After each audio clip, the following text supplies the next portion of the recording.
अमिने ज्ञातयातुरं गजः। 10 वर्ष ग्राह के साथ युद्ध करते करते गजेंद्र की शक्ति क्षीण हो गई। तब वे विचार करने लगे कि मेरे पराभव का कारण क्या है। अंत में उन्हें एक विशिष्ट बुद्धि प्राप्त हुई। वह इस प्रकार की है। गजेंद्र विचार करने लगे कि माम आतुरम इमे गजाः मोचितुम न प्रभवन्ति। माम आतुरम, इस सरोवर में ग्राह से ग्रस्त होकर मैं आतुर हूँ, मैं बहुत दुख में हूँ, व्याकुल हूँ। और ये जो गज हैं, हाथियों के समूह, ये मेरे ज्ञाति हैं, मेरे स्वजन हैं, और अपनी पूरी शक्ति लगाकर स्नेह के साथ हमें ग्राह के फंदे से छुड़ाना चाहते हैं। बहुत परिश्रम कर रहे हैं, परंतु ये हमें मोचितुम न प्रभवन्ति, ये मुक्त नहीं कर सकते हैं। तो फिर कुतः करिण्य, तो फिर हथिनियां कैसे मुझे मुक्त कर सकती है। ग्राहेण पाशेन विधातुरावृतो, वास्तव में मैं ग्राह के पाश से आवृत हूँ, ग्राह के बंधन में हूँ। यह ग्राह का बंधन नहीं, वास्तव में विधातु पाशेन, विधाता का पाश है, बंधन है। अतः अपि अहम चतम यामि परंपरायणम, अब मैं भी परंपरायण, जो पराणाम ब्रह्मादिनाम अपि परायणम तम शरणम यामि, जो प्रभु समस्त देवताओं के, यहाँ तक कि ब्रह्मा शिव आदि के भी शरण हैं, उन्हीं की मैं शरण लूंगा। अहम अपि, अहम अपि शब्द का यह अर्थ है, गजेंद्र जी ये कहते हैं, यद्यपि मैं पशु हूँ और पशु होने के कारण मैं अज्ञ हूँ, फिर भी भगवान की कृपा से मुझे ऐसी बुद्धि प्राप्त हुई है, तो मैं उनकी शरण लूंगा, शरण ले रहा हूँ। अहम अपि अहम चतम जामि परंपरायण, परंपरायणम, पर आयणम, पराणम आयणम शरण, तो जो समस्त जीवों के शरण है, और यहाँ तक कि पराणम, ब्रह्मा आदि देवताओं को भी शरण देते हैं, भगवान ही रक्षक हैं, तो वही प्रभु हमारी रक्षा करेंगे। अब मैं किसी पर भरोसा न करके, किसी पर विश्वास न करके परम प्रभु श्री भगवान की शरण ले रहा हूँ। तो इस पर एक प्रश्न हो सकता है, कोसौ यम शरणम यासि तत्रा, जिनकी शरण आप ले रहे हो वे कौन हैं, उनके विषय में जानते हो? ये प्रश्न हो रहा। कह असौ यम शरणम यासि, इसी पर कहते हैं, यह कश्चमेश,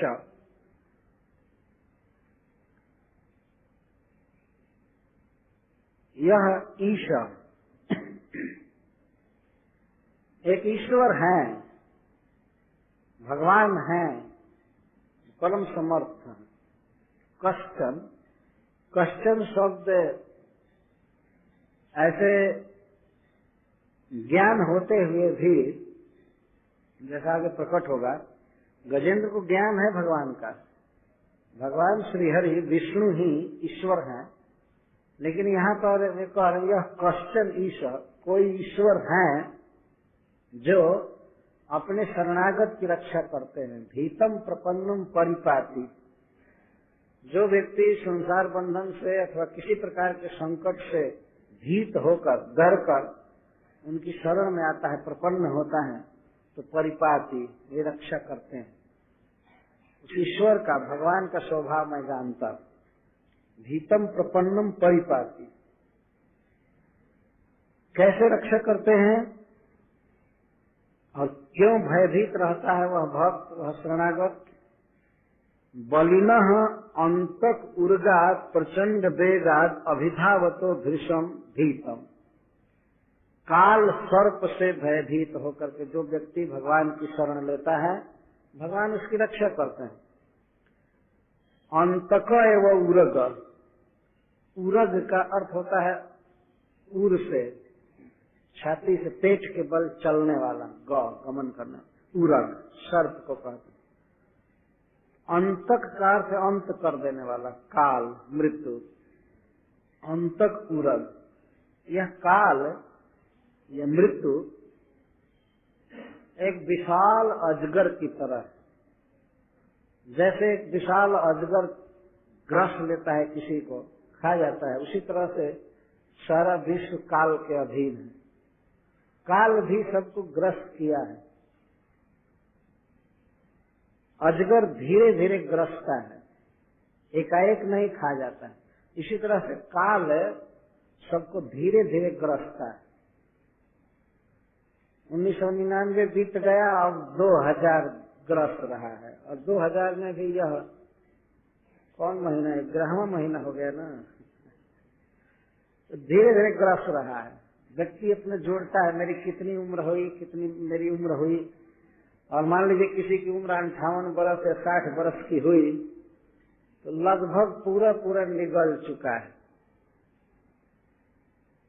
थोड़ा सा बाकी, जैसे किसी व्यक्ति को अजगर निगले और पूरा पैर की तरफ से निगल गया है, शरीर केवल सिर भर बचा हुआ है, और जैसे ही सिर जाएगा उसके मुख के अंदर, तहीं व्यक्ति मर जाए। तो जिसको पूरा पूरा अजगर ग्रस्त चुका है, ग्रस्ता आया है, तो अब सिर ग्रस्त करने में क्या देर है। लेकिन फिर भी इस काल सर्प से ग्रस्त व्यक्ति ही संसार में योजनाएं बनाता है। अभी मुझे ये करना है, ये देखना है, वो देखना है। बूढ़े बूढ़े लोगों के मन में तो और अधिक संकल्प विकल्प होते हैं, बहुत अधिक, जबकि पूरा शरीर ग्रस्त हो चुका है। अंतक उरग, काल सर्प, मृत्यु सर्प, सर्प की तरह ग्रसता है। जल्दी पता नहीं चलता है कि इतना ग्रस लिया है। बारंबार ग्रस्तम काला हिना जगत, श्रीमद् भागवतम में इस प्रकार के शब्द आए। यह सारा विश्व काल रूपी सर्प के द्वारा ग्रस्त है। गजेंद्र जी कहते हैं कि यह काल एक सर्प की तरह है, अंतक उर्गा, ये सबका अंत कर देता है, इसीलिए इसको अंतक कहते हैं। अंतक का अर्थ अंतम करोति सह अंतक, जो अंत कर दे, सबका नाश कर दे, इसको अंतक कहते हैं। एक दिन सबका अंत हो जाएगा। कहीं भी कोई जन्म लिया है, कितना भी बड़ा पोजीशन पर हो, धनवान हो, सुंदर हो, विद्वान हो, लेकिन उसका अंत निश्चित। अब दुनिया में कहीं भी खोज कर पता लगा लीजिए, काल किसी को नहीं छोड़ा है। कोई छिप करके कहीं रह गया हो, भारत से भाग करके अमेरिका में चला गया हो तो वहां बच गया हो, या अमेरिका वाले इधर उधर गए हो बच गए हो, कोई नहीं बचा है। अगर किसी को इस पर विश्वास न हो तो पता लगाइए, कहीं कोई बचा है। सबका अंत हो जाता है, इसलिए इसको अंतक कहते हैं, मृत्यु। अंतक एक सर्प की तरह है। इस काल सर्प से, मृत्यु सर्प से भयभीत होकर के जो उस ईश्वर की शरण लेते हैं, वह ईश्वर उसकी रक्षा करता है। तो काल सर्प की विशेषता बता रहे हैं। बलिनः, सब पंचमी विभक्ति में, बलिनः, वो बहुत बलवान। इस संसार में हम लोग देखते हैं एक से एक बलवान व्यक्ति, सुनते हैं एक बलवान व्यक्ति दूसरे को मार देता है, दूसरे को अधीन रखता है, बड़ा बड़ा युद्ध जीतता है, लेकिन अंत में देखा गया कि वो बलवान भी काल के सामने समाप्त हो गए। सहस बाहु दस बदन आदि नृप बचे न काल बलि पे। सहस बाहु, एक राजा था, उसकी 1000 बाहें थी, भगवान दत्तात्रेय ने कृपा करके दिया था बाह उसको, 1000 बाह थी, 500 धनुष एक साथ चलाता था, और रावण को ऐसे पकड़ लिया था जैसे कोई किसी कीड़ा को पकड़ ले, इतना बलवान होता। और रावण के 10 मुख थे और 20 भुजाएं थे। रावण इस अभिमान में रहता था कि कोई एक मस्तक काटेगा फिर भी 9 बचा रहेगा, और सदा सोचता था। बहुत अभिमानी था, बहुत बलवान भी था। लेकिन सहस बाहु 10 बदन आज नृत्य बचे न काल बलीते, हम करी धन धाम सवारे अंत चले उचिरी। खूब कहे हम हैं धन सवारे धाम सवारे, धाम तो सोने की लंका बना दिए। रावण के घर में सोने की ईंटें लगी थी और मसाला आदि क्या क्या लगा होगा, इतना सवारा, लेकिन भगवान ने मार दिया और चला गया। और हम लोग तो कौड़ी की झोपड़ी में रह रहे हैं, फिर भी उतनी ही ममता है। ये विचार ही नहीं करते हैं कि एक दिन मर जाना है, चले जाना है। तो काल सर्प से ग्रस्त हैं हम। यह बहुत बलवान है, इसके वेग के सामने कोई ठहर नहीं सकता है। अच्छा, अंतकुर्गात बलिनः और प्रचंड वेगात। प्रचंड वेगात का अर्थ है इसका पराक्रम प्रचंड है। पराक्रम प्रचंड है, यह किसी भी तरह से अपने आघात को सफल कर ही लेता है। काल जब किसी को मारना चाहता है तो मार ही देता है। कभी कभी व्यक्तिगत रूप से किसी को मारता है और कभी कभी कलेक्टिव सामूहिक वध कर देता है। जैसे भूकंप हो जाना, महामारी फैलना, या वायुयान दुर्घटना हो जाती है, रेल दुर्घटना हो जाती है, और प्रलय काल में तो समस्त जनता एक साथ नष्ट कर दी जाती है। इसका बहुत बड़ा वेग है, प्रचंड वेग। और अभिधावतो भृशम, और यह काल सर्प बहुत जोर से दौड़ता है। बहुत जोर से दौड़ने का अर्थ यह है कि इसकी पहुंच सब जगह है। ब्रह्मांड का कोना कोना ये क्षण भर में पहुंचा हुआ है, चलना नहीं पड़ता है इसको। देवता भी मर जाते हैं, दैत्य मर जाते हैं, मनुष्य मर जाते हैं, मनुष्यों में भी पढ़े लिखे पंडित मर जाते हैं, मूर्ख मर जाते हैं, धनी गरीब स्त्री पुरुष सब काल के काल में चले गए। तो इसलिए इसको भीषण भावतः बहुत दौड़ता है। ऐसे काल सर्प से अर्थात मृत्यु से भयभीत होकर के जो व्यक्ति भगवान कृष्ण की शरण लेता है उसकी रक्षा करते हैं। तो मैं भी अब उन्हीं की शरण में जा रहा हूं। इस वाक्य से सिद्ध हुआ कि गजेंद्र जी केवल ग्राह के बंधन से ही नहीं छूटना चाहते थे, वे जन्म मरण के बंधन से छूटना चाहते थे। उनकी इच्छा हो गई। इसका अर्थ है कि जो काल सर्प से मुक्त कर सकते हैं वे एक ग्राह के बंधन से मुक्त क्यों नहीं कर देंगे? ये कौन बड़ी बात है। काल सर्प से भगवान रक्षा करते। यह कश्चनेश बलिनोऽन्तकोरगात् प्रचंड वेगात् विधावतो भृशम् भीतं प्रपन्नं परिपाति गद्भयात् मृत्यु प्रभावात् चरणं तमीमहि। तो संसार सर्प से भयभीत अपने शरणागत की रक्षा वे प्रभु करते हैं, और उनके भय से, भगवान के भय से मृत्यु सबको मारता है।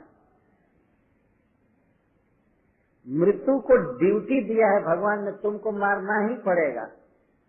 जब भयात मृत्यु प्रधावती, प्रधावती का अर्थ है कि सर्वत्र मृत्यु मार देता है सबको।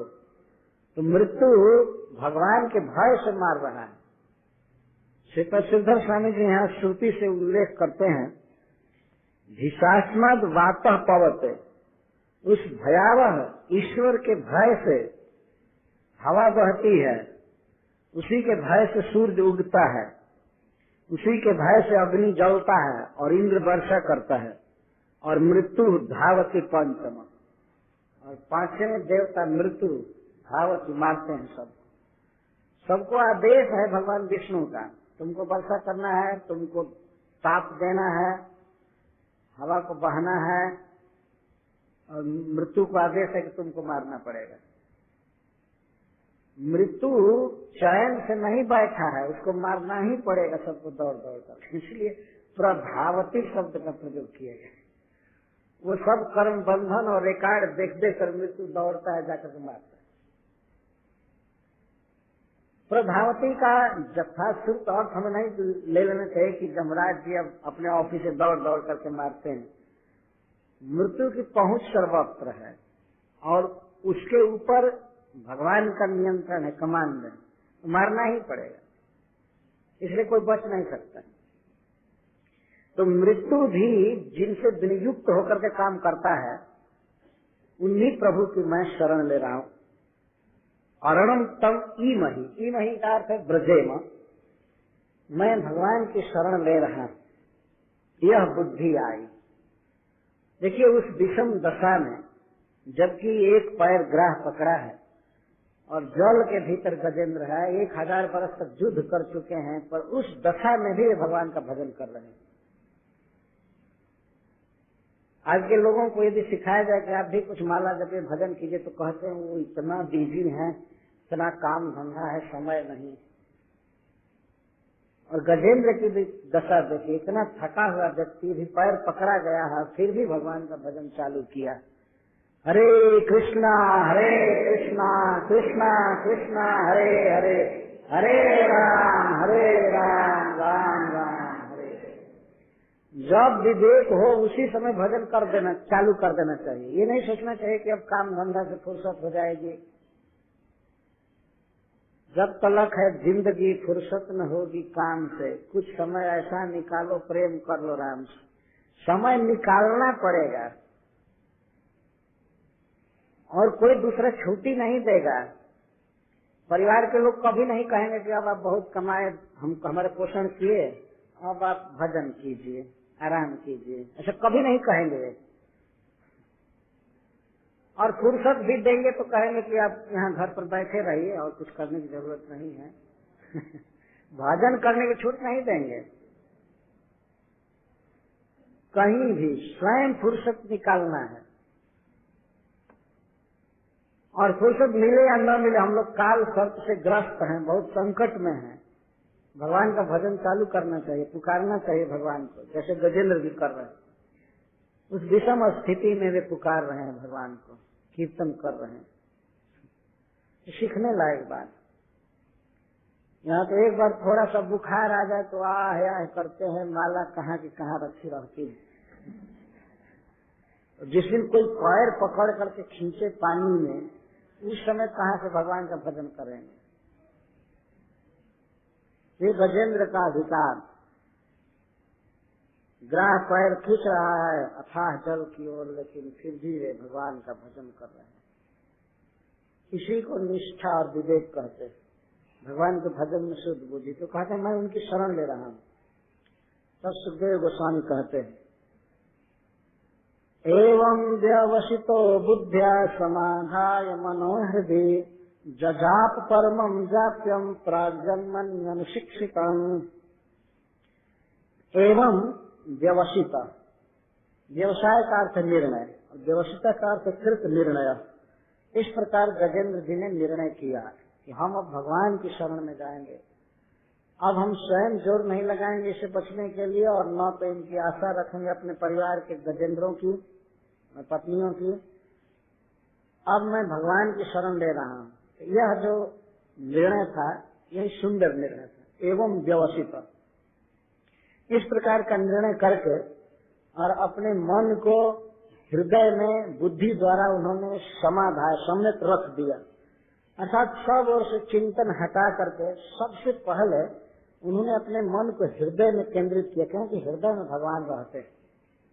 सर्वस्व चाहम हृदय सन्निविष्ट। जो प्रभु अपने धाम में रहते हैं या सृष्टि के कण में रहते हैं, गजेंद्र के सबसे निकट उनके हृदय में। हम सबके हृदय में वास्तव में भगवान है। हमने तो व्यवहार में बच्चों को भी देखा है, अगर कोई बच्चा कोई बात कह रहा है तो दूसरा बच्चा कहता है कि छाती पर हाथ रख कर बोलो, तो इसका मतलब भगवान यहाँ है और छू करके बोलो, सत्य बोलना है। तो छाती पर हाथ रख कर वो बच्चा झूठ नहीं बोलता है, लेकिन भगवान का स्पर्श यहाँ पर होता है। भगवान यहाँ है ही, मंदिर में है कि नहीं है कुछ कहा नहीं जा सकता वास्तव में, लेकिन समस्त जीवों के हृदय में तो है ही, इसमें तो संदेह नहीं। ईश्वर सर्वभूतानां हृदय से अर्जुन तिष्ठति, तिष्ठति वो रहते ही। आजकल लोग मंदिरों में खूब ओम जय जगदीश हरे करते हैं और किसी जीव का सम्मान नहीं करते। अरे कोई आवे व्यक्ति को उसको प्रसाद देना चाहिए, सुंदर वचन देना चाहिए, तो कुछ नहीं, ठाकुर जी को भोग लगा लगा करके पा रहे हैं और बाकी आने वालों को कुछ नहीं देते, तिरस्कार करते। तो ऐसी भक्ति से भगवान थोड़े रिझते हैं, ऐसे पेटू भक्तों से भगवान बहुत रंज होते हैं। भगवान सबके हृदय में है, यह सनातन ध्रुव सत्य। इसलिए जो जीव है वो भगवान के सचल मंदिर है, घूमता फिरता मोबाइल मंदिर है, और देखते हैं किसी जीव को प्रणाम करना चाहिए, उसके हृदय में भगवान रहते हैं। इसलिए हमारी सनातन परंपरा है कि जब कोई व्यक्ति किसी को कहता है प्रणाम तो वो भी कहता है प्रणाम। जानते हैं इसका क्या विज्ञान है? एक व्यक्ति कहता है कि तुम्हारे हृदय में रहने वाले भगवान को मैं प्रणाम करता हूँ, तो वो कहता है तुम्हारे हृदय में रहने वाले भगवान को मैं प्रणाम करता हूँ। यह अर्थ है।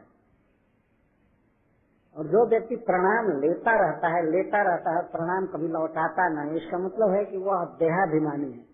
वो जानता है कि हमारे देह को प्रणाम किया जा रहा है, देह को क्या प्रणाम करना है, इसमें चाम है, हड्डी है, मल मूत्र, केश, नख, यही अलग अलग करके रख दिए तो इसको कौन प्रणाम करेगा बताइए? चाम उतार करके किनारे रख दिया जाए तो कोई इसको प्रणाम करेगा?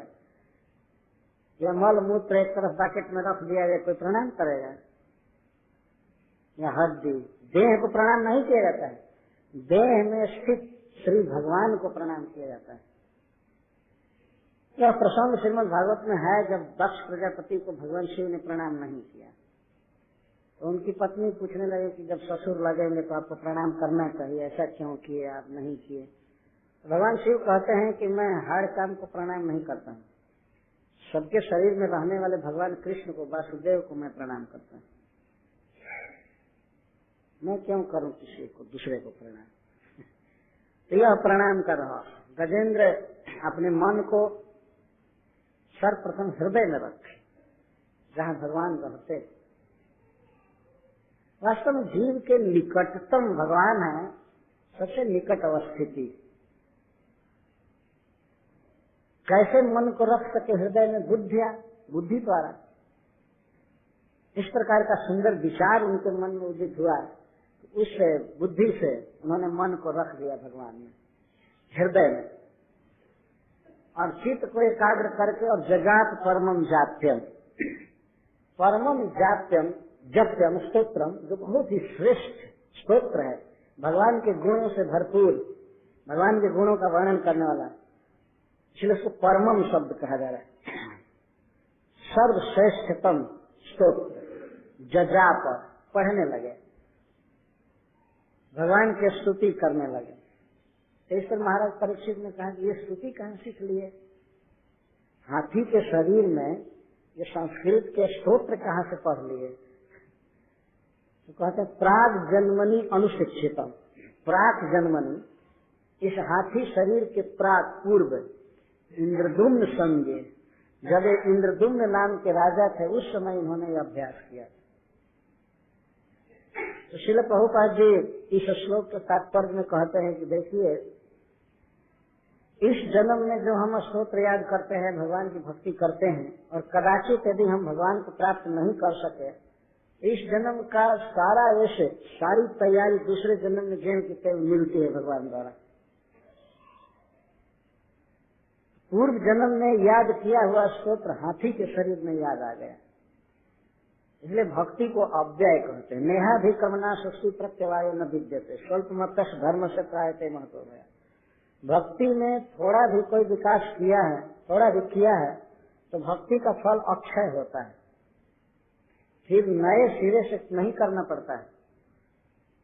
जैसे कुछ भक्ति कोई किया, उसके बाद विषय का अभिनिवेश हो गया, चाहे मृत्यु हो गई,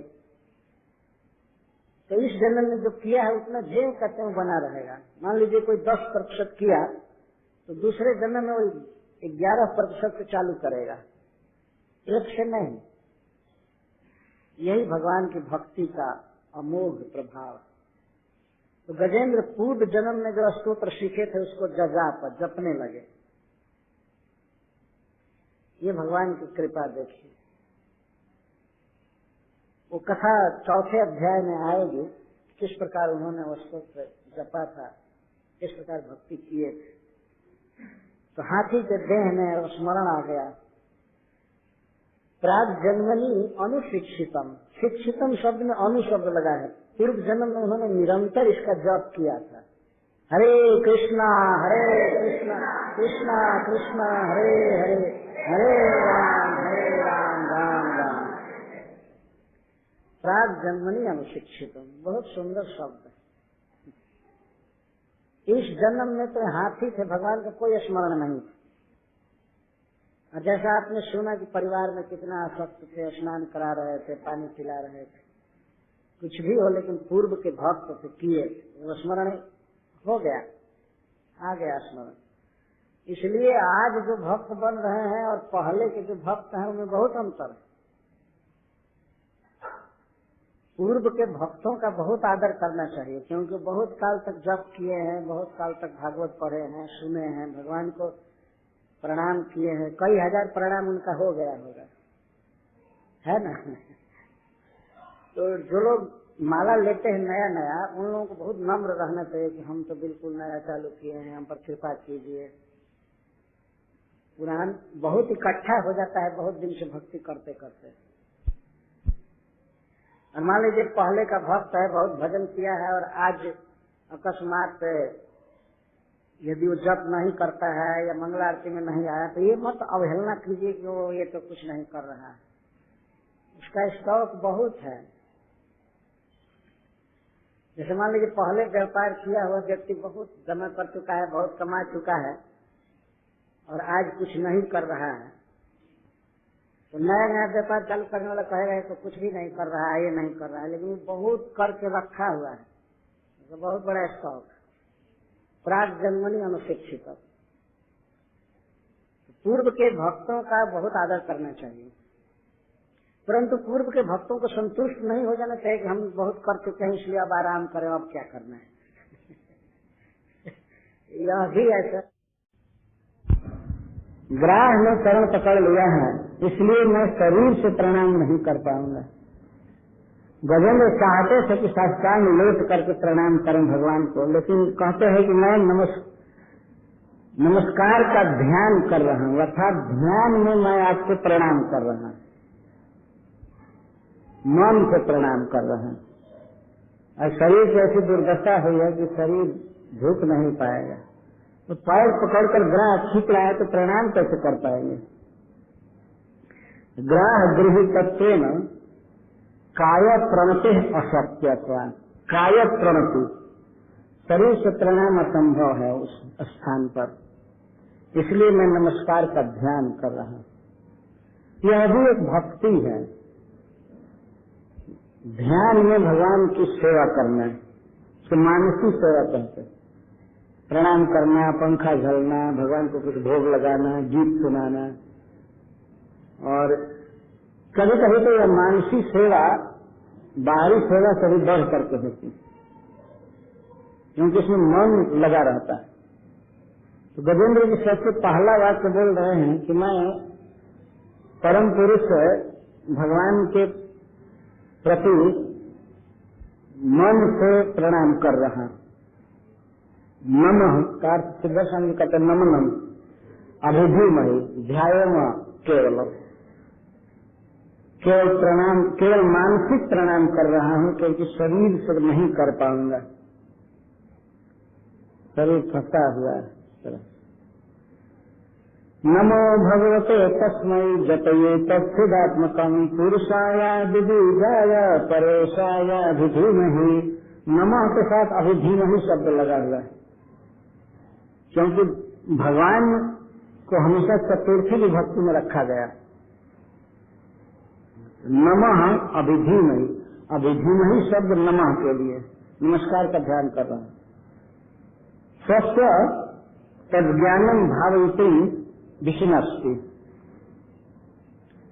यदि कोई पूछे कि आप कैसे प्रभु का नमस्कार कर रहे हैं, उनके विषय में जानते हो, तो अपने भगवान के प्रति अपने भीतर ज्ञान की संभावना करते हुए कहते हैं हाँ हमें कुछ ज्ञान है उन प्रभु का, उनका कुछ पता है हमें।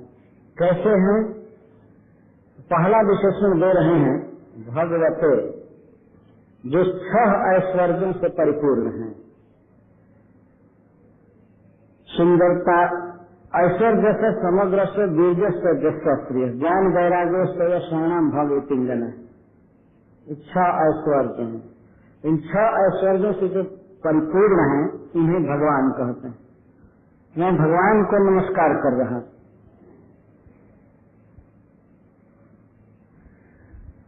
और विशेषण दे रहे हैं जप एतत् चिदात्मकम। जप जस्मात्, जिस प्रभु से एतत् देहादि चिदात्मकम चेतनम भवति। यह संपूर्ण विश्व व्यक्ति के देह से लेकर के पूरा ब्रह्मांड तक जड़ है, निश्चेतन है, लेकिन भगवान की उपस्थिति से ही इसमें चेतना आती है। तो जतः जस्मात् एक देहादि चिदात्मकम भवति चेतनम भवति तस्मै नमः। जिस प्रभु की चेतना से जगत चेतनीभूत होता है, जो न चेतते विश्वम तदुक्तम, पहले कहा गया है। भगवान चेतना देते हैं। इस संसार में जो भी आनंद है, चेतना है, खुशहाली है, ये भगवान के कारण है, नहीं तो यह जगत बिल्कुल मरा हुआ है। जैसे एक मृतक शरीर में और एक जीवित व्यक्ति में आप अंतर करके देखिए, कितना भारी अंतर। एक जीवित शरीर है, जीवित शरीर में व्यक्ति बोलता है, खाता है, चलता है, हंसता है, गाता है, अनेक प्रकार की क्रियाएं करता है, काम करता है। लेकिन वही व्यक्ति जब चेतना शून्य हो जाता है, उस समय न तो बोल सकता है, न चल सकता है, न इशारा कर सकता है, कुछ भी नहीं कर सकता। और दूसरे जो जीवित व्यक्ति हैं उस मृतक देह को छूने की तो बात दूर रही, देखना भी नहीं चाहते। वही शरीर जब चेतना से युक्त था तो इसको अनेक संबोधन में व्यक्ति संबोधित करता था, चाहे मामा, काका, चाचा, भाई, पत्नी, पति, कुछ भी कहे। लेकिन जो ही चेतना निकल जाती है, इस शरीर को व्यक्ति देखना भी नहीं चाहता, बल्कि मुख खुला रहता है तो आदमी कह देता है चादर ओढ़ा दो, कफन ओढ़ा दो, क्यों खुला छोड़े, किस चीज की कमी हो गई।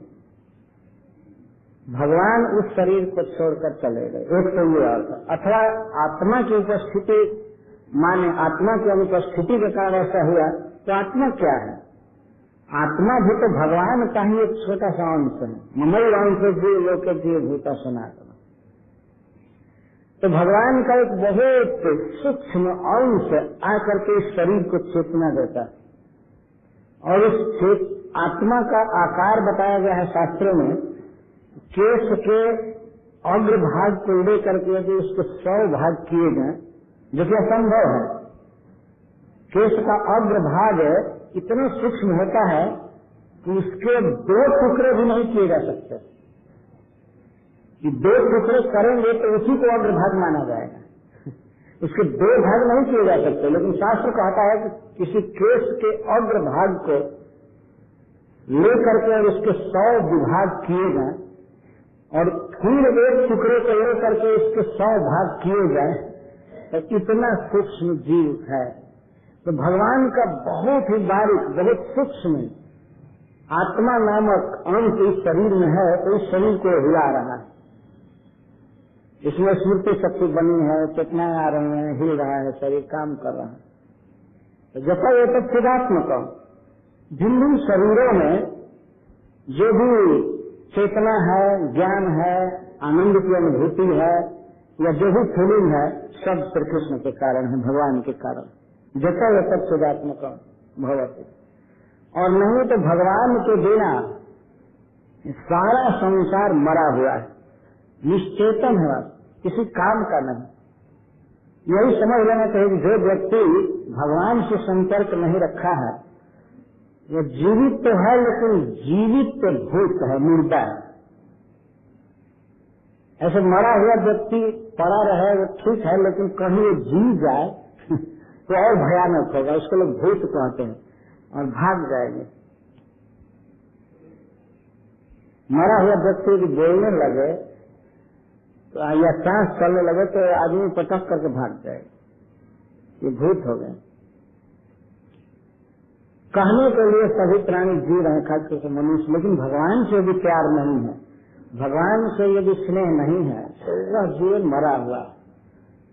जिन्हर भगत हृदय महियान जीवत 100 समान कई प्राणी, जीवत 100, जीवित लाख।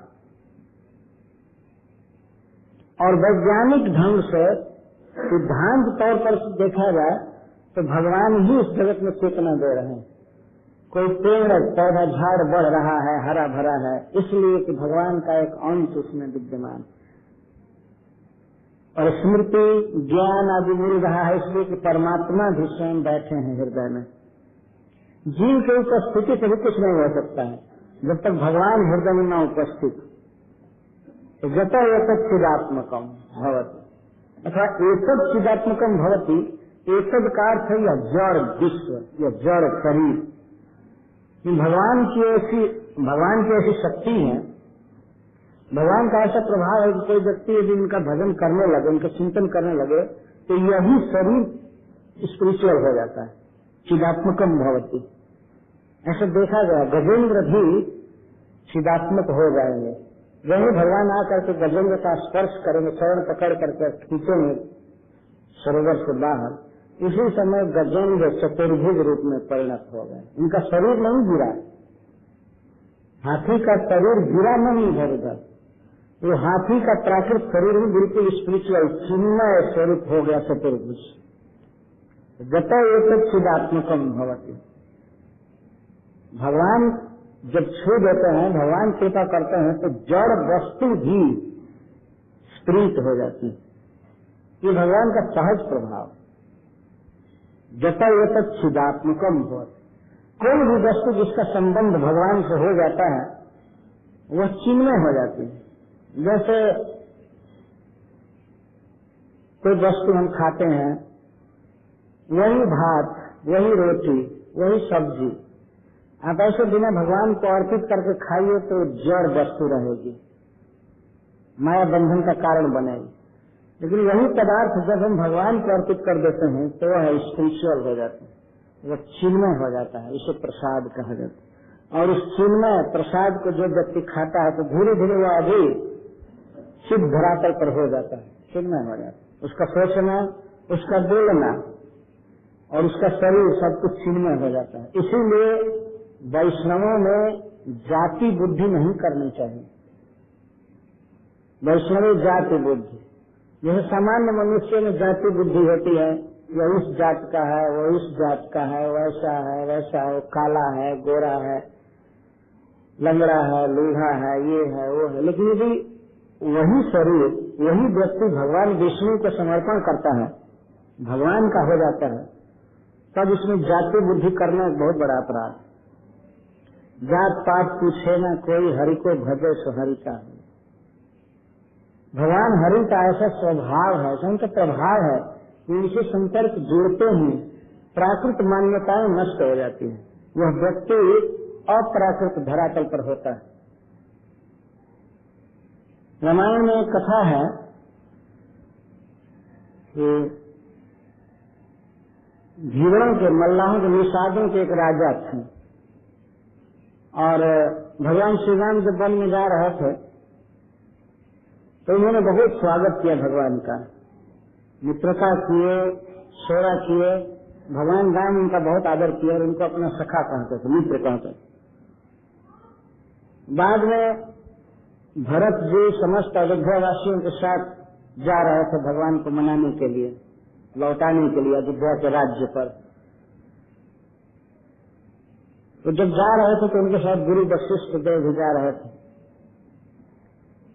तो गुरु वशिष्ठ जी के विषय में कहा गया है कि वो ब्राह्मणों में सिरमौर हैं, बहुत पवित्र, और जाति की दृष्टि से निषाद राज एक हीन जाति के थे।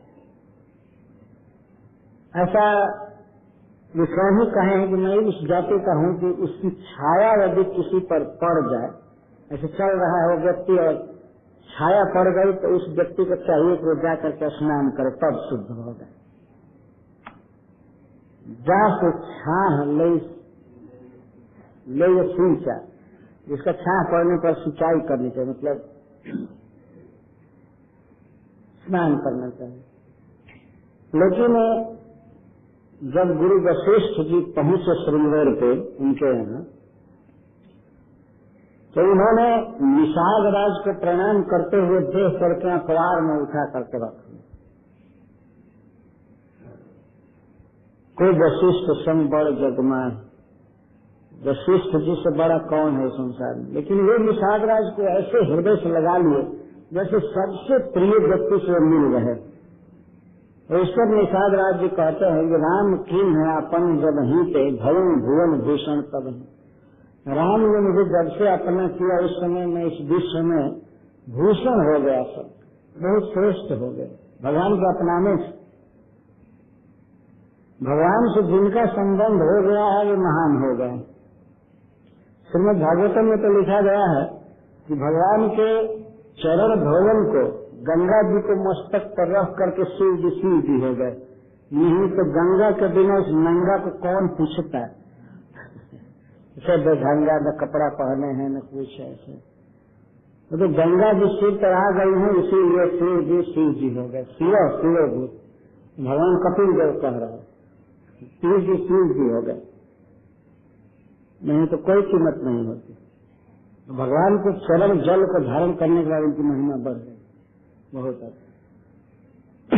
और हनुमान जी, इस बानर को कौन पूछता है यदि राम का भक्त नहीं होता, बताइए। अब तो जहाँ देखिए वहाँ हनुमान जी को खड़ा किए।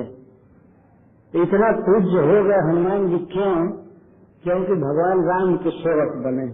जो राम से यदि कनेक्शन न रहे तो ऐसे ऐसे बानर तो रोज घूम रहे हैं, कौन पूछता है।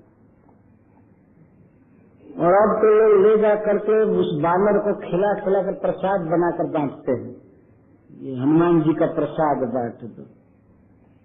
कोई क्या कभी सोचा है कि भाई बानर को खाया हुआ हम तो खाएंगे? कोई ऐसा नहीं सोचता है। तो परम पवित्र हो जाता है हनुमान जी का प्रसाद खाते।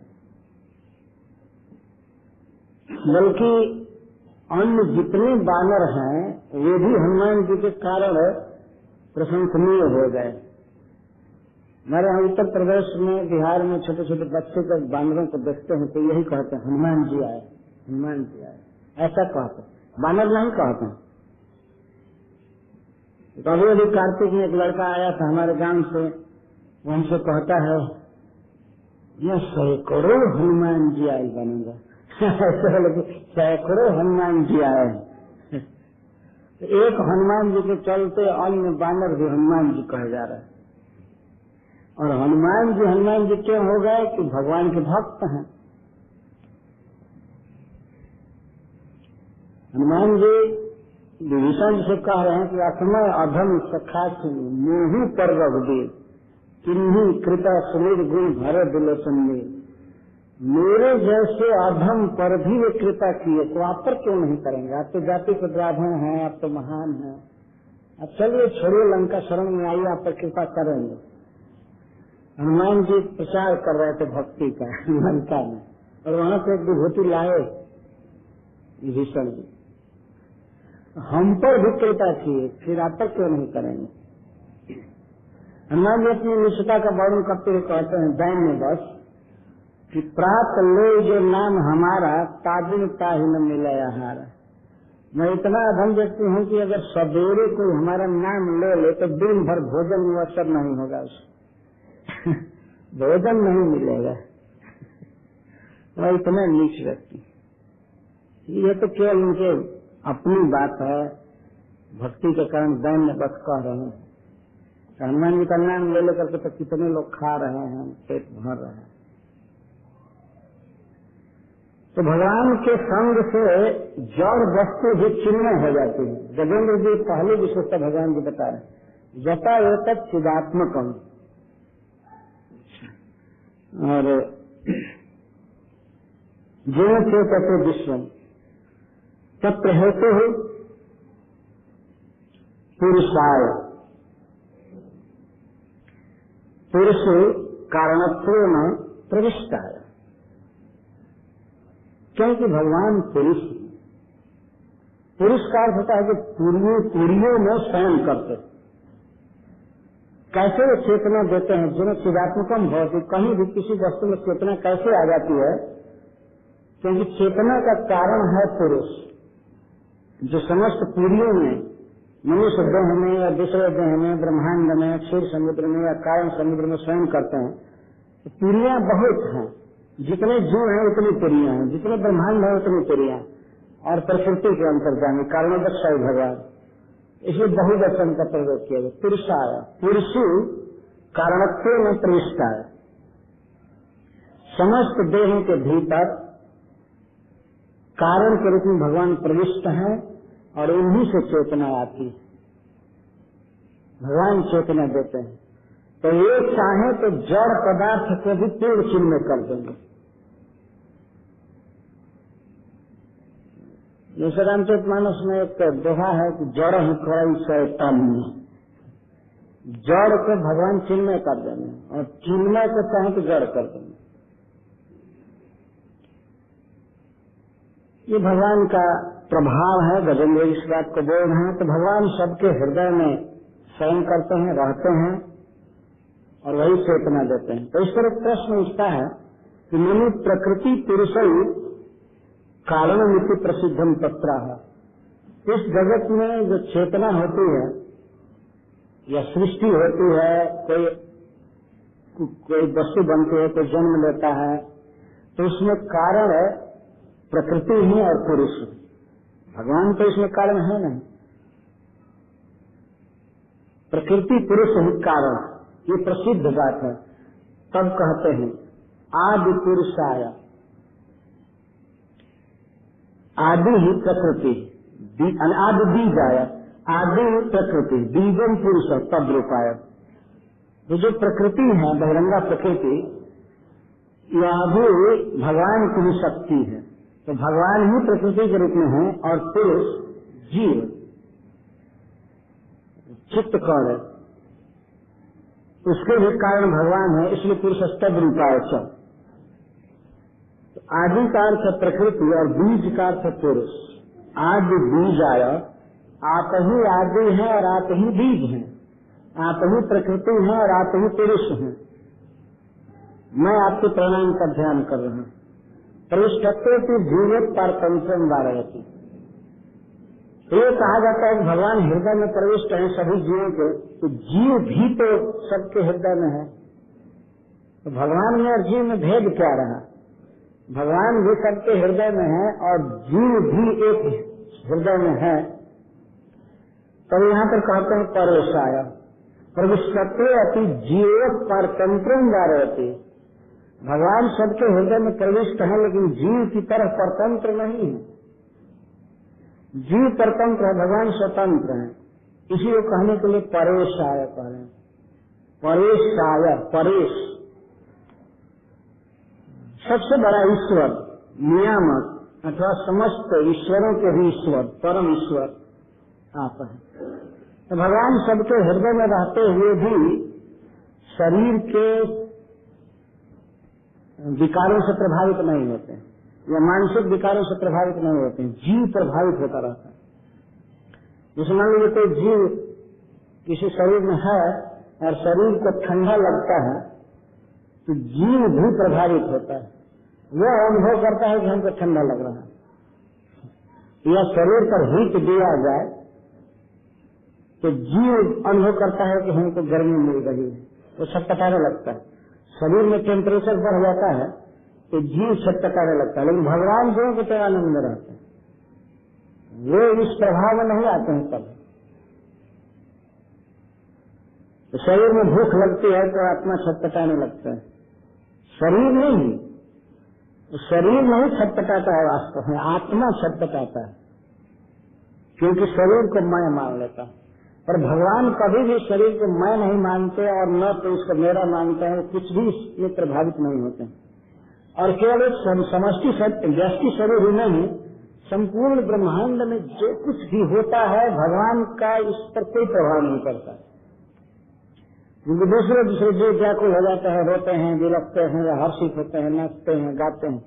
पर भगवान तो असप्रभु हृदय अक्षत अविकारी, सकल जीव जगदीन दुखारी। सब लोग दुख में रहते हैं, वे तो अक्षत और अधिकारी रहते, जीव को परेश कहते। पराणाम ईशः परेश, ब्रह्मा आदि के ईश्वर या प्रकृति के नियामक। जीव प्रकृति के अधीन है, माया के अधीन है, और माया भगवान के अधीन। भगवान स्वबश हैं और जीव माया के बश में है। ये सब भगवान और जीव में अंतर समझते चलना चाहिए। कभी कभी कुछ मूर्खता बस ऐसा सोच सकते हैं कि जब भगवान भी भीतर है हृदय में और जीव भी है, तो जीव की तरह वे भी शरीर के विकारों से या मानसिक विकारों से प्रभावित होते होंगे। नहीं, कुछ ही प्रभावित नहीं, क्योंकि वो ईश्वर एक जगह रहने से क्या होगा।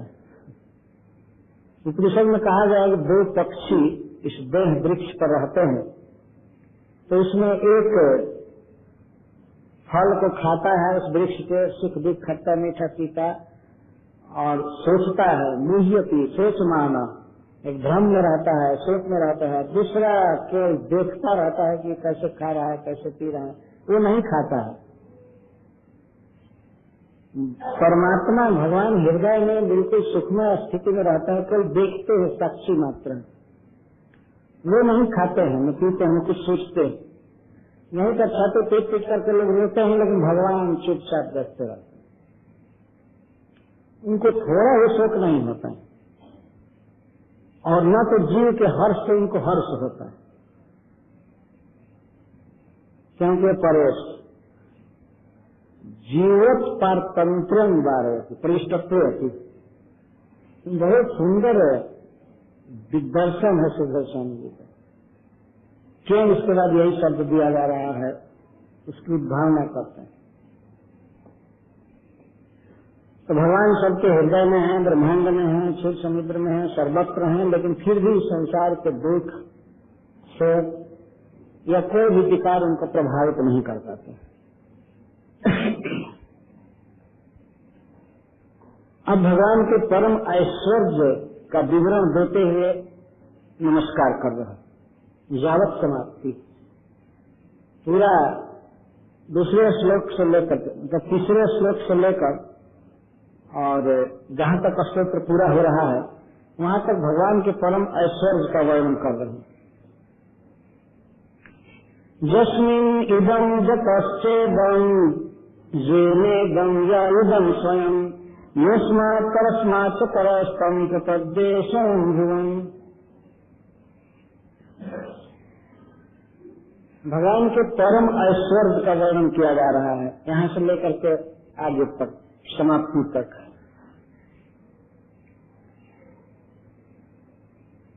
इदं यस्मिन्, यह विश्व जिसके भीतर है, यस्मिन् का अर्थ अधिष्ठान, यह संपूर्ण विश्व भगवान में स्थित है। इदम, इदम कई बार लगा हुआ, यस्मिन् इदम जपश्च इदम, इस विश्व के उपादान कारण भगवान है, यह विश्व भगवान में ही है। जेना इदम कर्ता, जिसके द्वारा यह विश्व बनाया गया है, यहाँ तक कि जो स्वयं ही विश्व के रूप में है, जो अस्मात् परस्मात् च परम, जो इससे और परस्म जो परम से भी परे है, अर्थात जो अस्मात् कारजात परस्मात् कारणात् च परम, जो कार्य और कारण से भी परे हैं, तम प्रपद्य स्वयं भुवम, ऐसे स्वतः सिद्ध प्रभु को मैं समर्पण कर रहा हूँ, मैं उनकी शरण ले रहा हूँ। जस्मिन इदम जतश्चेदम जैने दम या इदम स्वयं, इदम इदम इदम इदम, 4 बार इदम शब्द का प्रयोग किया गया इस श्लोक में। इदम का अर्थ होता है यह कैसे तात्पर्य क्या है? यह संपूर्ण विश्व, केवल एक ब्रह्मांड नहीं, अनंत अनंत कोटि ब्रह्मांड।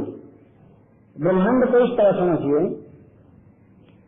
एक ब्रह्मांड जो हम लोग देख रहे हैं गोला, जिसके भीतर सूर्य, चंद्रमा, अनंत तारे और पृथ्वी और नीचे भी तल, अतल, वितल, सुतल, तलातल आदि लोक हैं, इन सबका समाहार, समुच्चय को समेटे हुए एक अंड है, गोलक है, गोला, इसको ब्रह्मांड कहते हैं। इसका व्यास कितना है? यदि इसके गोले को एक छोर से दूसरे छोर नापा जाए, जिसको व्यास कहते हैं, आधा आधा टुकड़ा किया जाए, तो इसकी लंबाई है 50 करोड़ योजन। एक ब्रह्मांड 50 कोटि योजन, 50 करोड़ योजन, और एक योजन 8 माइल का होता है। कितने हुआ माइल के हिसाब से? ये 4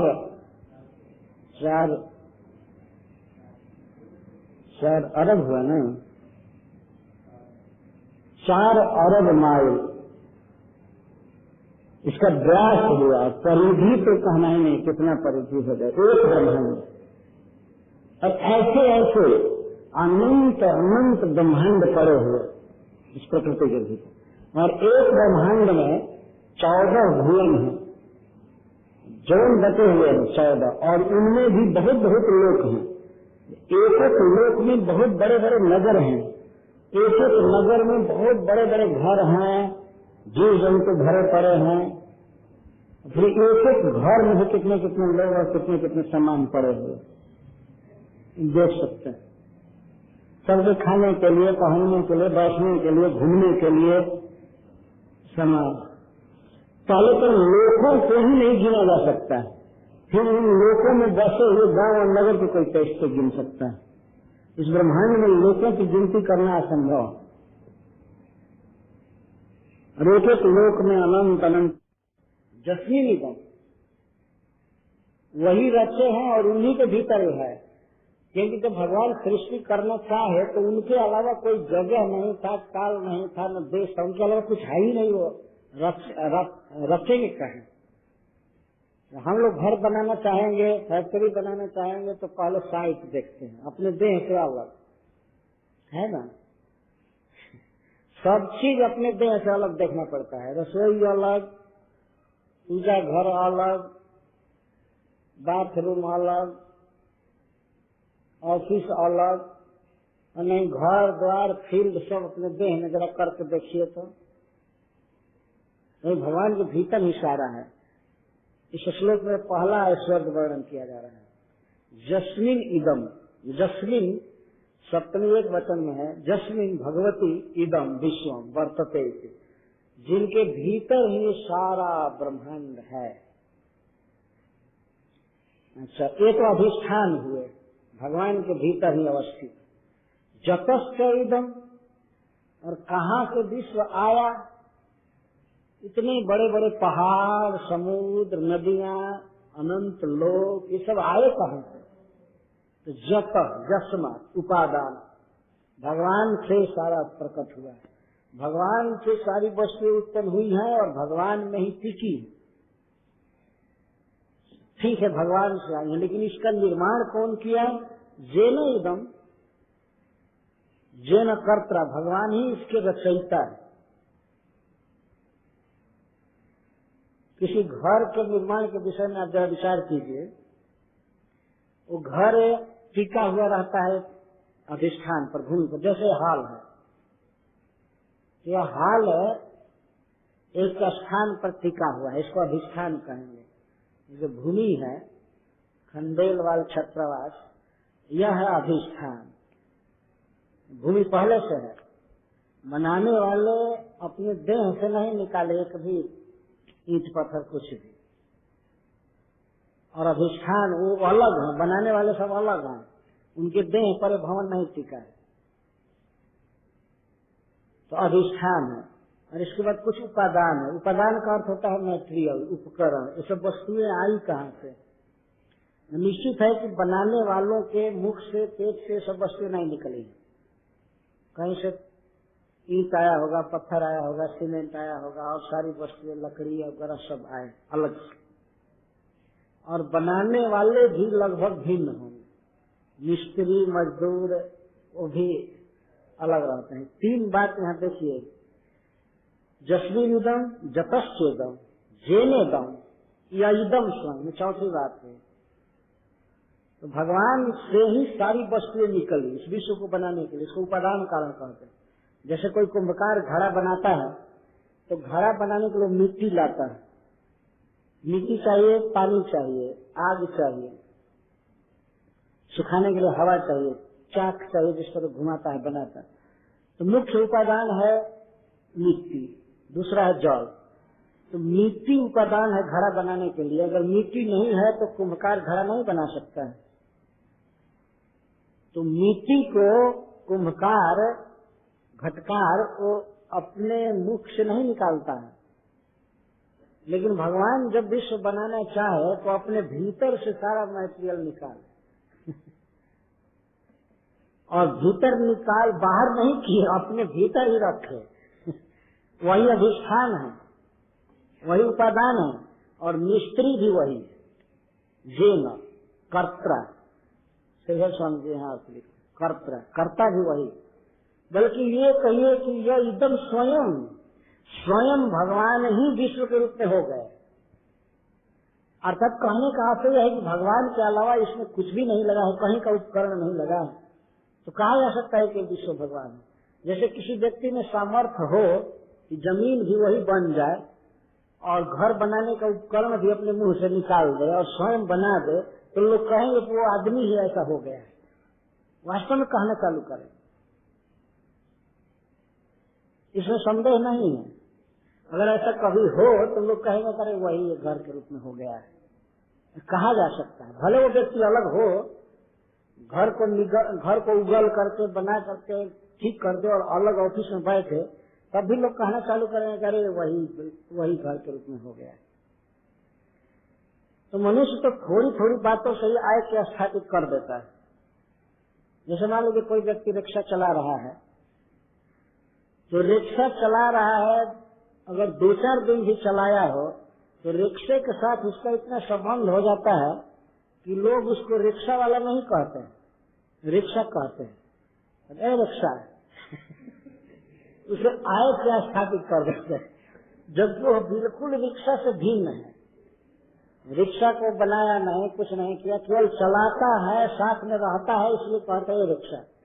तो बताइए अब विश्व जिससे निकला है, उपादान वस्तु निकली है, अधिष्ठान भी वही है, वही बनाया है, तो क्या उसको नहीं कहा जाएगा कि वही विश्व के रूप में हो गया है? ये क्या गलत है? एक ट्रक चलाते हैं, हमने तो कई बार सुना है, ऐ ठेला आगे बढ़ाओ तो वो व्यक्ति समझ जाता है कि ठेला मैंने माया। ट्रक तो जड़ है, उसको कोई नहीं कहता है ठेला, समझता है मेरा।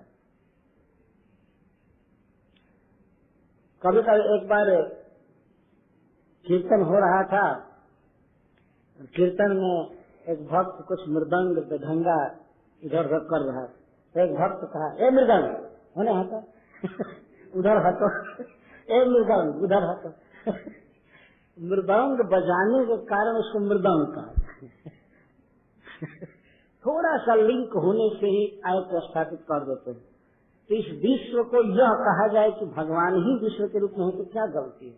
स्वाभाविक इसलिए गजेंद्र जी कहते हैं, गजेंद्र ही नहीं वास्तव में पूर्व जन्म में सीखा हुआ स्तोत्र है, ये तो वैदिक स्तोत्र है। तो कहते हैं यह इदम स्वयं, यह विश्व जिनके भीतर है, इस विश्व के जो उपादान कारण है, इस विश्व का जिन्होंने निर्माण किया है, इस विश्व के रूप में वो स्वयं ही है। ये बात कही जाए, यह इदम स्वयं। तब तो फिर विकार आ जाएगा कि विश्व में तो हम लोग देखते हैं घटता है, बढ़ता है, क्षीण होता है, ये होता है, तो क्या भगवान में भी ये है? तो कहते नहीं नहीं, अस्मात् परस्मात् से पर, भगवान इससे और दूसरे से सबसे परे, भगवान इससे भिन्न।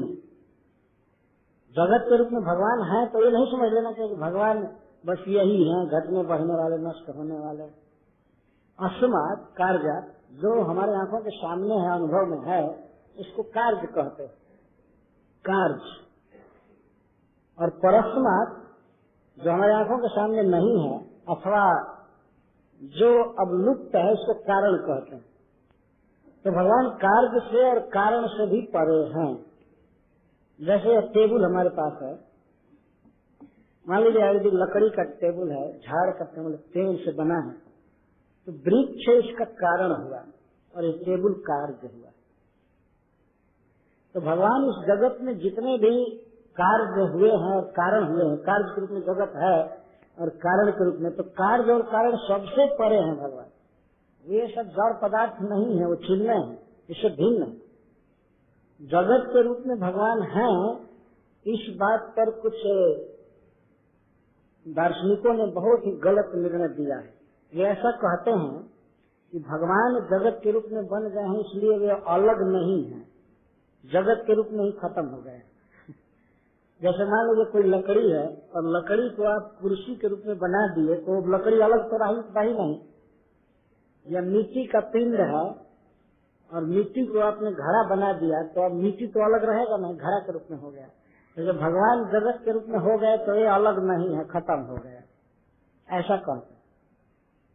इसी बात को यहाँ पर गजेंद्र विरोध से कह रहे हैं, यो अस्मात् परस्मात् से पर, कार्य कारण से भगवान परे हैं। यदि जगत को उन्होंने बनाया है, जगत के रूप में है, लेकिन इससे परे वे वैकुंठ धाम में नित्य लीला करते रहते हैं। ये अलग, ये जगत नष्ट होगा, इसकी सृष्टि होती है, नष्ट हो जाता है, बहुत से परिवर्तन होते हैं, लेकिन भगवान जैन के क्यों अपने धाम में रहते हैं। उनके लीला परिकर, उनका परिवार, उनका ऐश, उनका खान पान, उनकी लीलाएं जैन की क्यों चलती रहती। ये नीचे वाले पंक्ति का अर्थ है। यो अस्मात् परस्मात् परस्तम प्रपद्य स्वयं भुवम, जो स्वयं भू है, अपने आप हैं, भगवान को कोई बनाया नहीं। इस जगत को तो भगवान ने बनाया। जगत बनाने का मतलब है भूमि, जल, अग्नि, वायु आदि सबके कारण में है। सभी जीवों को वे पैदा किए हैं, सबको शरीर दिए हैं, सबको खाने पीने का प्रबंध किए, सबकी शुरुआत है। लेकिन भगवान का कोई प्रारंभ नहीं, भगवान स्वयं भू, स्वयं है। इसका अर्थ यह नहीं समझना चाहिए कि भगवान स्वयं अपने को प्रकट किए, काल से अतीत है, स्वयं भू। यदि किसी काल के अंदर हो जाए तब तो माना जाएगा कि स्वयंभू नहीं, काल उनसे उत्पन्न हुआ।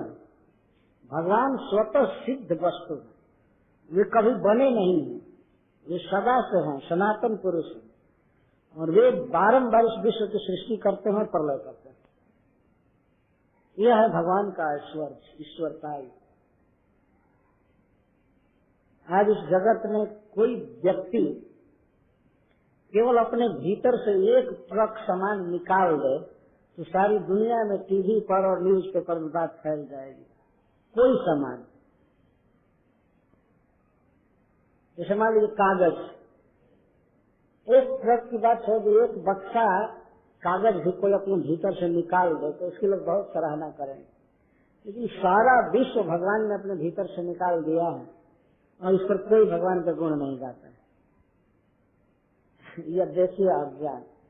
जब ब्रह्मा जी का जन्म हुआ तो भूमि, जल, अग्नि, वायु और आकाश के अलावा कुछ नहीं था। कोई पर्वत नहीं था, कोई जीव नहीं था, शरीर नहीं था, कुछ भी नहीं था, केवल गहन अंधकार भरा पड़ा था। तो ब्रह्मा जी को भगवान ने शक्ति दिया रचने के लिए। तो ब्रह्मा जी जब विश्व की रचना के लिए तैयार हुए तो मूल उपकरण तो थे, लेकिन उसको ले कैसे? भगवान ने बुद्धि दिया कि 5 चीज जो बनाया है इसमें से टुकड़ा मिला मिला करके गढ़ हो 84 लाख प्रकार का शरीर। तब ब्रह्मा जी गढ़ कहाँ गढ़ेंगे? तो भगवान ने ब्रह्मांड बना ही दिया था। सृष्टि का क्रम श्रीमद् भागवतम में दिया गया है, कैसे कैसे विश्व बना है। वास्तव में बहुत सुंदर इतिहास है। अब जन्म लेने वाले लोग तो इन बातों को जानते ही नहीं है, ना वे स्वीकार कर सकते। जैसे किसी घर के बनने का इतिहास होता है, वैसे विश्व के बनने का इतिहास है। यह हाल बना है तो इसकी कुछ योजनाएं बनी होंगी। कुछ लोग होंगे जिनके मन में बात आई होगी कि एक हाल बनाना चाहिए, ऐसे बनाना चाहिए, इसका ये उद्देश्य है। उसके कुछ प्रधान व्यक्ति होंगे और उनकी इच्छा के अनुसार बना होगा। इसमें टाइम लगा, पैसा लगा, उपकरण लगे। इस बात को जो ठीक से जानता है वर्णन करे तो कहा जाएगा हाँ भाई ठीक वर्णन कर रहा है। लेकिन कोई अज्ञ व्यक्ति कहे कि अगर उससे पूछा जाए कि ये भवन कैसे बना, आपको पता है? हाँ, ये तो एक दिन आकाश से उतर करके बैठ गया यहाँ पर, इसको कोई बनाने वाला नहीं, कोई योजना नहीं, बाई चांस बन गया। और दूसरा आएगा कहेगा कोई नहीं बनाने वाला है, प्रकृति ने बना दिया। इन दोनों बातों को कहने वाला वास्तव में ना समझ, मूर्ख। इस विश्व के बारे में आजकल के वैज्ञानिक विचार करते हैं। उनसे पूछा जाता है कि विश्व कैसे बन गया, तो कहते हैं प्रकृति ने बना दिया, ये बाई चांस बन गया। बाई चांस कुछ भी नहीं बनता है, बनाने वाले लोग होते हैं। इस विश्व का निर्माण करने में ब्रह्मा जी का पहला स्थान है। भगवान ने सारा उपकरण दे दिया, विधि दिया, सब कुछ। और फिर ब्रह्मा जी कई पुत्र उत्पन्न किए, उन पुत्रों ने उनको सहयोग दिया विश्व को बनाने में, रचने में। और उसके बाद आप देख ही रहे हैं आज मानव जाति कितना विकसित है, कितने नगर हैं, कितने भवन बने हुए हैं, क्या क्या, तो सब मनुष्यों का हाथ लगा है बनाने में। बाई चांस क्या बना है? और बाई चांस माने होता क्या है? चांस माने क्या होता है? बाई माने तो से द्वारा, और चांस माने कुछ नहीं, ये केवल अज्ञान।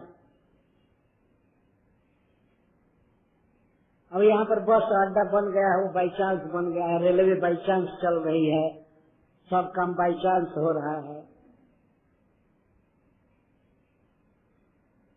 चांस का अर्थ समझ में नहीं आता है क्या हुआ है। अज्ञान के अलावा इसका कुछ भी अर्थ नहीं। किसी भी क्रिया में, किसी भी निर्माण में संकल्प है, योजनाएं हैं, परिश्रम है, कई लोगों का हाथ लगा है। इसी तरह से है विश्व। लेकिन भगवान जो है उसमें दूसरा कोई कारण है, स्वयंभू है। हम लोग स्वयंभू नहीं, हमें पिता भू है। हम अपने पिता से जन्मे हुए हैं। हमारा शरीर हमारे माता पिता से जन्मा हुआ, माता पिता हमारे शरीर के कारण। अच्छा, माता पिता के कारण दादा है, पिता के कारण दादा, माँ के कारण नाना है। और पीछे धकेलते जाइए उनके कारण कौन है, उनके कारण कौन है, उनके कारण कौन है, तो उनसे पता चलेगा कि भगवान नारायण सबके कारण। नारायण से ब्रह्मा जी जन्म लिए। नारायण के कारण कौन है तो पता चलेगा स्वयं है, उनका कोई कारण नहीं। तो कभी कभी विचार लोग करते हैं, ऐसे बहस भी होती है, तो कहते हैं आखिर भगवान का भी कोई कारण तो होगा। लेकिन कॉमन सेंस से आप समझिए, कोई एक व्यक्ति तो जरूर होना चाहिए जिसका कोई कारण नहीं होगा। यह सिद्धांत मानना पड़ेगा। ऐसे तर्क करने के लिए तो बहुत बहुत तर्क प्रस्तुत किया जा सकता है समय खराब करने के लिए, लेकिन तर्क का कोई आधार नहीं होता है। एक व्यक्ति हमसे तर्क कर रहा था, पहले बीज बना कि वृक्ष बना? उत्तर बीज।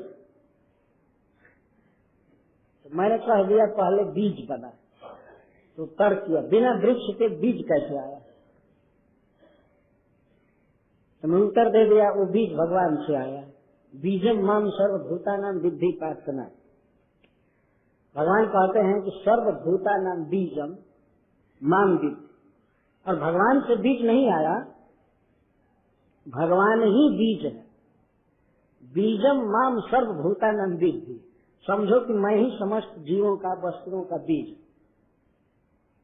आप इस तरह से इसको समझ सकते हैं।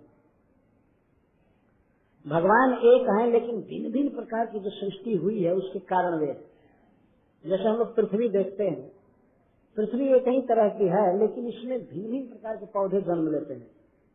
फूलों का रंग भिन्न भिन्न होता है, सुगंध, स्वाद सब कुछ भिन्न होता है, अनेक प्रकार की वस्तुएं उत्पन्न होती हैं। उसी भूमि में गन्ना उत्पन्न होता है, और वहीं पर उसके सटा हुआ मिर्च उत्पन्न होता है, और मिर्च का स्वाद बिल्कुल दूसरा होता है, गन्ना का स्वाद बिल्कुल उसके विपरीत होता है। बगल में इमली है तो खट्टा खींच रहा है पृथ्वी से, आंवला कसाय खींच रहा है। इस तरह करोड़ों प्रकार के वृक्ष हो सकते हैं, लाखों प्रकार के वृक्ष है जो भिन्न भिन्न प्रकार के साइज के, भिन्न भिन्न रंग के, भिन्न भिन्न सौरभ के और भिन्न भिन्न स्वाद के होते हैं। पृथ्वी एक है। इसी तरह भगवान एक है, लेकिन उनसे अनंत अनंत प्रकार के स्वभाव वाले जीव उत्पन्न होते रहते हैं, वस्तुएं उत्पन्न होती हैं। तो ये बीज है। जब मैं ये कहा कि भगवान से ही सब कुछ उत्पन्न हुआ है, भगवान ही बीज है, तो कहते हैं और भगवान का कारण कौन है? इसका उत्तर यह है कि भगवान का कोई कारण नहीं, वो स्वयंभू है। गजेंद्र जी यहाँ पर कह रहे हैं स्वयंभू है, उनका कोई कारण नहीं।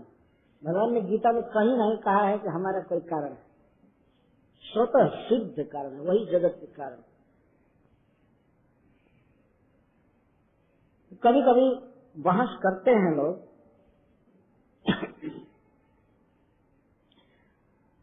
तो अपनी उक्ति पर ही लोग ध्यान नहीं देते हैं कि हम क्या कह रहे हैं। अब तो केवल पीछे हटाते जाइए, कारण को पीछे हटाते जाइए, यह कोई बुद्धिमत्ता है। हमारा कारण हमारे पिताजी, पिता के कारण हमारे दादा, दादा के कारण पर पितामह, और उसके पिताजी, उसके पिताजी, उसके पिताजी, उसके पिताजी, तो केवल केवल धकेलते ही जाएंगे पीछे। कोई समाधान होना चाहिए ना। एक तो आधार जरूर होना चाहिए जिससे ये सृष्टि चली, और वो है श्री भगवान, श्री कृष्ण नारायण। भगवान है कारण से, बहुत शोध करके बताई गई है। स्वयं हुए प्रपद्य, मैं शरण ले रहा। जस्मिन् इदं जतश्चेदं येनेदं य इदं स्वयं युष्मात् परस्मात् परस्तं प्रपद्ये स्वयं भुवम्। ये तो हुआ। गजेंद्र जी यह कह रहे हैं कि भगवान इस जगत के साक्षी हैं,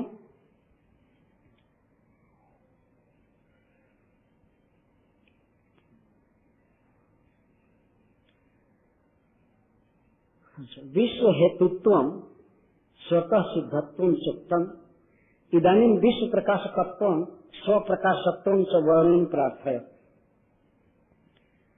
भगवान विश्व के कारण हैं तथा स्वतः सिद्ध हैं, ये दो बातें तो कही गई। अब यहाँ पर गजेंद्र यह कह रहे हैं कि भगवान इस विश्व के प्रकाशक, विश्व का हेतु होना दूसरी बात है, और विश्व के प्रकाशक। विश्व के प्रकाशक का अर्थ होता है विश्व को प्रकट करना, इसमें चेतना देना और इसकी व्यवस्था देना, इसकी व्यवस्था करना, इसको विश्व प्रकाशक कहते हैं।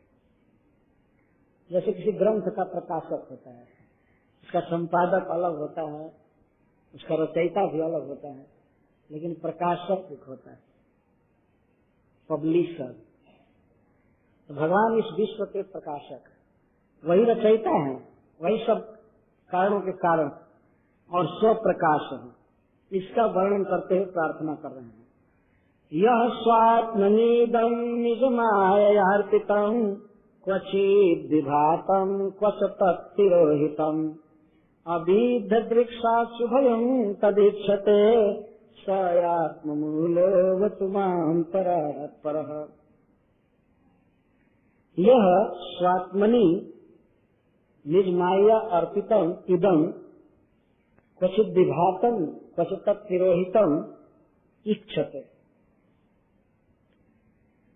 किस प्रकार भगवान इस विश्व को प्रकट करते हैं और कभी कभी उसको तिरोहित कर देते हैं। संपूर्ण ब्रह्मांड को अपने भीतर ही स्व आत्मनि अपने भीतर ही भगवान इदम इस विश्व को अपनी शक्ति से अर्पित रखते हैं, सिचुएटेड रखते हैं। कचित विभातम कभी इसको प्रकट करते हैं अर्थात सृष्टि करते हैं। सृष्टि करते हैं तो नया सब कुछ नहीं करते हैं, पूर्व के ही विश्व को प्रकट करते हैं।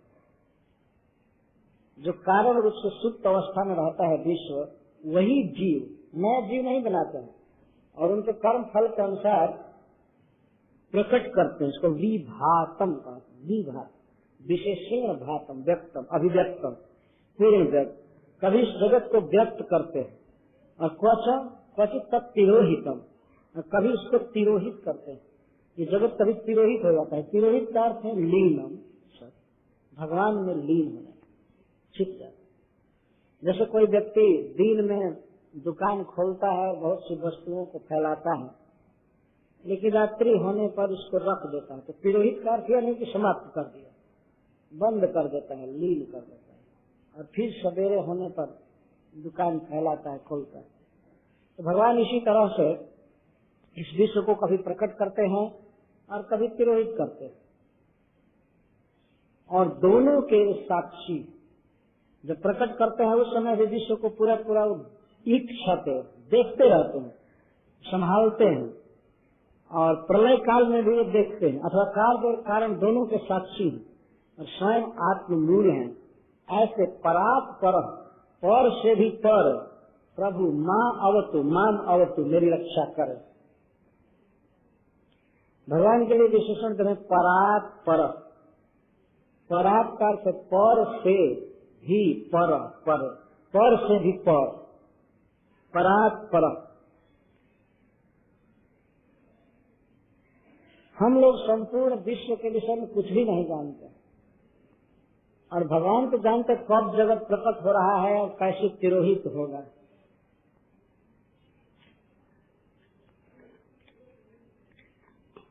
सुंदर भाव है इस श्लोक के,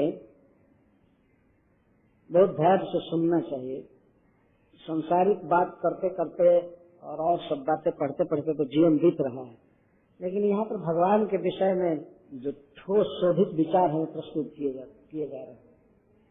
तो परंपरा से आया हुआ स्तोत्र है, इसमें भगवान के गुणों का वर्णन किया जा रहा है।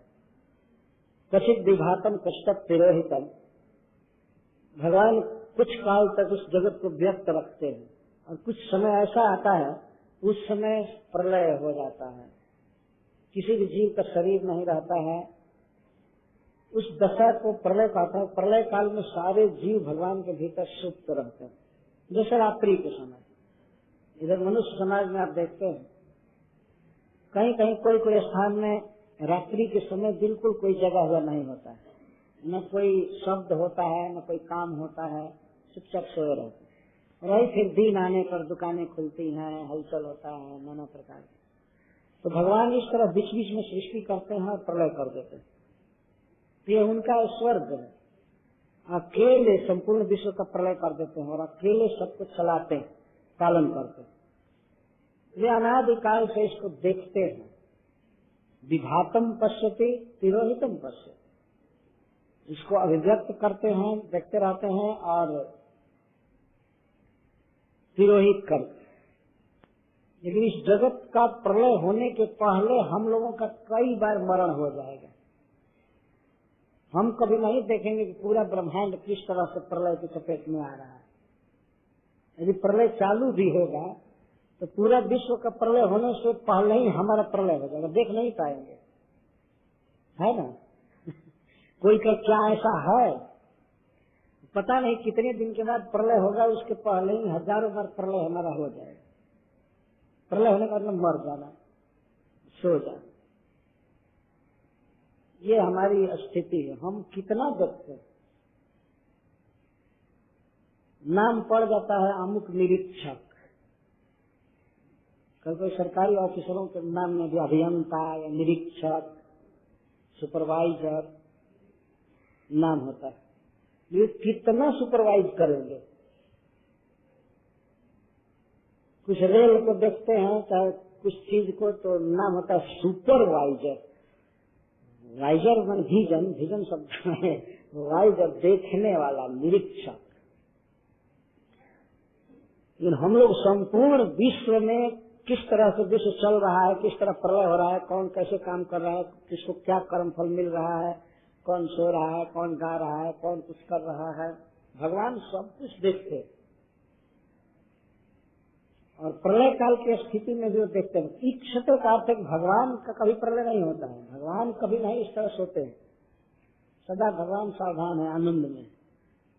जगत का प्रलय होता है, सृष्टि होती है, और भगवान सबके साक्षी, साक्षी सन उभयम इच्छते, पर से भी पर हैं, चक्षु के भी चक्षु हैं, वे सबसे श्रेष्ठ हैं। अलुप्त दृक्, अविद्ध दृक्। अविद्ध दृक् का क्यों साक्षी हैं? साक्षित्व हेतु अविद्ध दृक्, अलुप्त दृष्टि। भगवान का ज्ञान, भगवान की देखने की शक्ति कभी लुप्त नहीं होती, सर्वत्र उनकी दृष्टि है और सब काल में है और समर्थ दृष्टि है, सब देखते रहते हैं। और कोई जीव कहाँ तक देखेगा, क्या कर सकता है, कितना संभाल करके रखेगा। इतने इतने निरीक्षक हैं, इतने इतने सब हैं, फिर भी गड़बड़ियां होती रहती। कभी तो पता भी नहीं चलता है कौन चोरी किया। पूरा सृष्टि को क्या देखेंगे, अपने एक ऑफिस को भी नहीं देख पाते हैं कि इसमें से कौन सामान चुरा ले गए। तो भगवान सब देखते, उनकी अलुप्त दृष्टि। चक्षुषः चक्षु इत्यादि श्रुते। आत्ममूल, आत्ममूल का अर्थ है आत्मा स्वयमेव मूलम। जैसे भगवान का मूल भगवान है, आत्ममूल। हम लोग पर मूल हैं, हमारा मूल, हमारा कारण कोई दूसरा है। शरीर का भी कारण दूसरा है और आत्मा के भी कारण परमात्मा। सब कुछ के कारण हम नहीं है वास्तव। किसी